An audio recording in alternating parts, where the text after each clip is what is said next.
বৈশাখ মাসে কাঁচা আমের ভর্তা কে কে খেয়েছেন এবং কে কে খাননি এই পর্যন্ত অবশ্যই আমাকে কমেন্টস করে জানাবেন।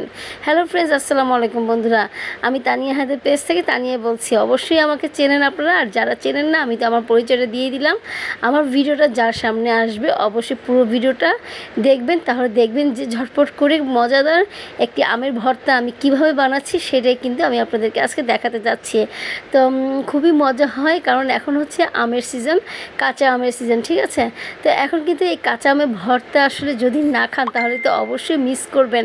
তো অবশ্যই একবার হলেও ট্রাই করুন, আমের ভর্তা খান, তাহলে দেখবেন যে একদম মুখে লেগে থাকবে।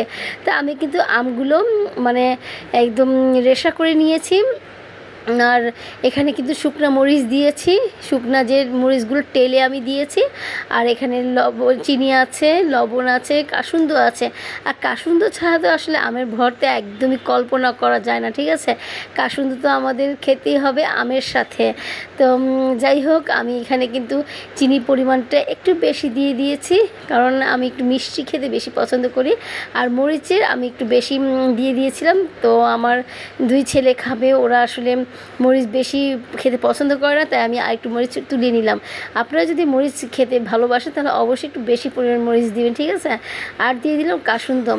এই তো হয়ে গেল আমার আমের ভর্তা। দেখুন বন্ধুরা, একদম ঝটপট করে কত যে মজা হয় এই আমের ভর্তাটা, আপনারা আসলে না খেলে একদমই বুঝতে পারবেন না। একবার অন্ততপক্ষে ট্রাই করে দেখুন। আমি যখন এটার ভয়েস দিচ্ছিলাম আমের ভর্তার, তখন কিন্তু আমার মুখ থেকে জল বের হয়ে আসছিল, কারণ আসলে এতটাই মজা ছিল এই আমের ভর্তাটা, আমি কি বলবো। এটা কিন্তু ভাতের সাথে এবং মানে ভাত আর ডাল দিয়ে এই আমের ভর্তাটা খেয়ে দেখবেন, এতটা টেস্ট। আমার হাজব্যান্ড তো খুবই পছন্দ করে এই আমের ভর্তা ভাত আর ডালের সাথে খেতে। তো যাই হোক, দেখুন এই তো হয়ে গেল আমের ভর্তা। তো আমি কিন্তু খাচ্ছি, আপনাদের কিন্তু মুখে যদি জল আসে তাহলে আমার কিন্তু কোনো দোষ নেই, ঠিক আছে। তো আমি অলরেডি ভয়েস দিচ্ছি আর আমি ঢেক নিচ্ছি, ঠিক আছে। আমার কাছে এতটাই মজা লাগছে তো খেতে। তো অনেক অনেক টেস্ট হয়েছে, একদম কাসুন্দ দিয়ে মাখা মাখা আমের ভর্তা, এতটাই মজা যে কি বলবো। আপনারা নিশ্চয়ই দেখে বুঝতে পেরেছেন আমি রান্নাঘরে এই আমের ভর্তাটা বানিয়েছি, এবং রান্নাঘরেই কিন্তু আমি খেয়ে নিচ্ছি। আমি কিন্তু ঘরে যাওয়ারও আর সময় পাইনি, আমি এখানেই দাঁড়িয়ে দাঁড়িয়ে কিন্তু খেয়ে নিচ্ছি। তো অবশ্যই আপনারা ট্রাই করে দেখবেন। আসলে কি জানেন, এই গরমের সিজনে কিন্তু এই আমের ভর্তা আর দেখা যায় তরমুজ, এখনকার দিনে কিন্তু তরমুজ পাওয়া যায়, খুবই মজার তরমুজ পাওয়া যায়। আর মানে ভিতরে যে মানে লাল লাল হলে তো আলহামদুলিল্লাহ, আর লাল যদি না হয় তাহলে কিন্তু একদমই মানে ভালো লাগে না। তো যাই হোক বন্ধুরা, আপনারা কিন্তু স্কিপ করে যাবেন না আমার ভিডিওটা।